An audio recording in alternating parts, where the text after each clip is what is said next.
तर मराठ्यांच्या नेत्यांनी मराठ्यांवरच आरोप करणं बंद करा। राधाकृष्ण विखे पाटलांच्या टीकेला मनोज जरांगे पाटील यांनी उत्तर दिले। तुमच्यासारख्यांमुळे एक दिवस जात मरेल असं जरांगे म्हणाले। मराठा आरक्षणाचं आंदोलन भरकटलं असल्याचं विखे पाटील म्हणाले होते। की मुळात आरक्षणाचे आंदोलन हे आता भरकटत चाललेले आहे, याचं गांभीर्य कमी झालेलं आहे। जरांगेंच्या प्रत्येक प्रश्नाला उत्तर दिलं पाहिजे असं नाहीये।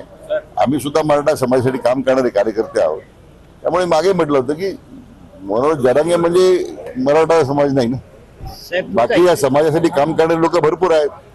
आम्ही तर प्रत्यक्ष ग्राउंडवर काम करणारे कार्यकर्ते आहोत। काय वेळ आली जातीवर, तुमच्या आसपासचे सगळे ओबीसीचे नेते मराठ्यांच्या विरोधात यायला लागलेत। तुमच्या नगर जिल्ह्यातले सुद्धा ओबीसीचे आमदार, माझे आमदार सुद्धा इकडे येऊन बोंबलायला लागले। ते नाही का भरकटलेले दिसत? जरा मराठ्यांचे लोक मराठ्यांवरतीच आरोप करायचं बंद करा। तुमच्यामुळं जात मरण एखादीशी वाशाने वेळेवर, आणखीन हातातून वेळ गेली नाही। मी नाही हटत, तुम्ही साथ दिली तरी हटत नाही मराठ्यांना, नाही दिली तर मराठ्याला ओबीसीतूनच आरक्षण देणार। गोरगरिबांच्या मराठ्यांचे लेकर मोठे व्हावेत म्हणून जीवाची बाजी लावून लढायला लागलो ना, आता मी एकटा पडलोय। मला उघड्यावर पाडायचं ठरवलंय, माझी जात संकटात आणली।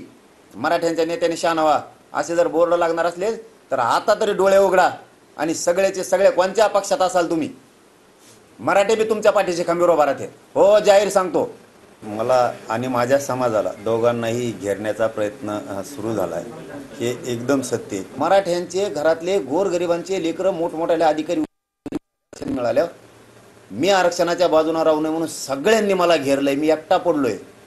तुम्ही सगळ्यांनी ताकदीनं, म्हणजे सत्ताधाऱ्यातले मराठ्यांचे मंत्री असो तेही आमच्याकडून बोलत नाही। मराठा समाजाला माझी विनंती आहे की आपण एकजूट राहा।